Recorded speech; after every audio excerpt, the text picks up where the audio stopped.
Well, nerds, we're going to talk a little bit about this here because I got an iPhone made from this one here. And I know, all of you guys, oh, you're the devil and you're using Android, all that fucking shit. Well, I also have an Android tablet here, like a massive one.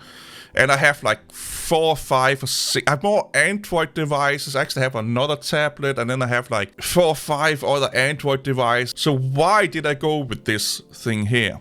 Which is 14 Pro, not the Pro Max. I don't like big screens in my pants.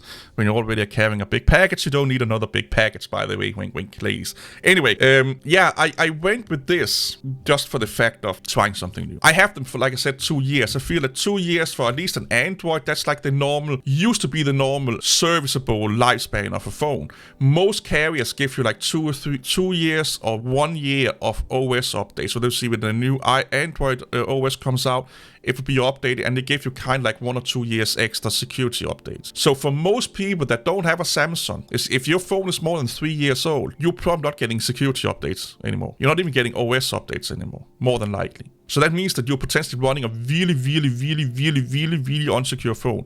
This one here was the first one where Samsung was like, we're giving you 4 years of OS updates, and I think it's on top of that 2 years of security updates, which this one here is probably being supported for the next fucking 10 years or something like that, which is another reason why I kind of want to go with the iPhone. I will say this, getting this here has not been fun. I will admit it. When I bought it and I spent like most of the day setting it up, it was a pain in the fucking ass to set up compared to an Android. This one here, I just plug a fucking something up the ass on it into my other Galaxy device and Bob's your uncle. The same here, you can do that with an iPhone. But when you're going from Android to iPhone, you download an app called Move to iOS and stuff like that, and it takes like 15 fucking minutes to move stuff over depending on how much shit you have. And then you don't get most of it anyway. So I recommend just backing up your pictures and your contact list to a cloud and then sync it with that. On the other hand, getting all of these fucking Apple ID going and all of that fucking shit, again, a fucking hassle. Where if you have a Google account, more than likely have a Google account, yeah, you just log in with your Google account and Bob's your uncle. Everything is set up here. I actually had, because I had from my old iPhone, I couldn't remember the login. And then I found the fucking login credentials because I've written them down in a book I've hidden away. I forgot about that. But anyway, I had to make a new Apple account. And I associate everything with that new Apple account. Credit cards, Bob's Young, location, all that fucking shit. Setting up a new iPhone when you're not in the iPhone ecosystem is a fucking mess.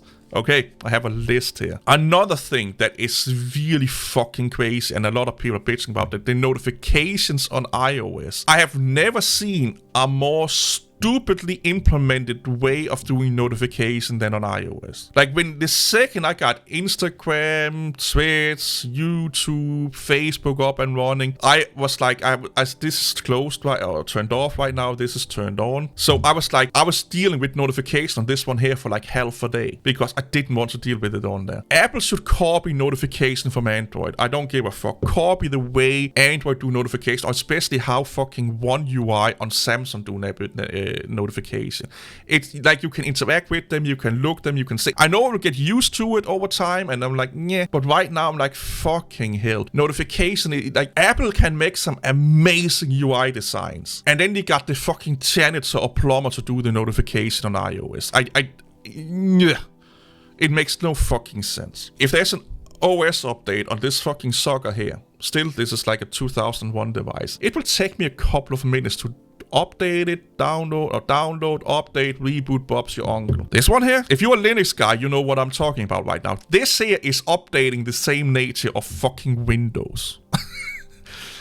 We all know how slow Windows updates are. Yeah, iOS may fucking be slower. This one here updates like a Linux machine. It's easy, fast, to the point, Bob's your uncle. Closing applications. You cannot just swipe up and close all. You have to fucking be plum plum plum plum plum plum plum plum plum plum plum plum plum plum plum plum plum plum. Yeah, why not? Almost every Android UI I've used, even third-party ones, you just swipe up and close all. I feel like Apple they care a lot about iOS. in a lot of places, like the health app, the maps and all of that fucking shit. But the things people use the most, they are like, yeah, let's just get Bob that's just unclog the toilet. Let's make him make the fucking UI designs there. But everything else is just polished. It makes no fucking sense. One thing that really surprised me that I really fucking like is FaceTime. I was a little bit hesitant in the beginning because I'm used to beep beep, just, tapping my thumb on the screen like Bob and getting in. But the convenience of FaceTime, it's so fucking amazing. And the way that because it's secured, stored on your phone, it can be used as payment methods and all that fucking shit. Spending money, funny enough, on Apple devices with FaceTime and stuff like that integrated into it, Apple has done a really good job of letting you spending money.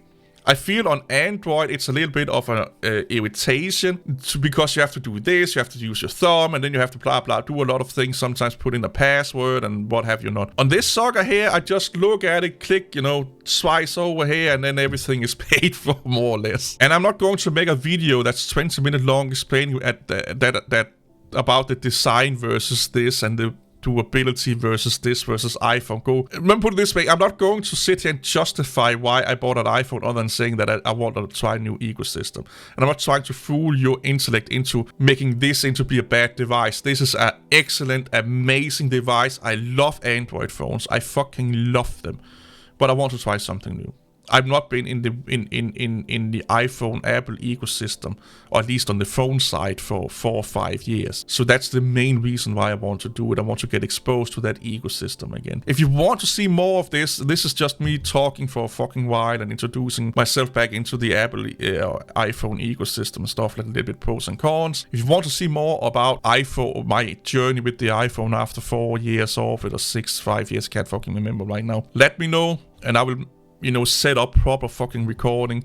I like using my old phone. This is now going to be my dedicated recording device when I can't use this one. I always use my own old phones and my current phones as recording devices. So anyway, let me know what you want to see. If you want to see more iPhone device on this channel, iPhone related stuff, I'm going to buy a lot of accessories, cases, headphones, watches. I'll probably showcase that. So yeah, see you all later.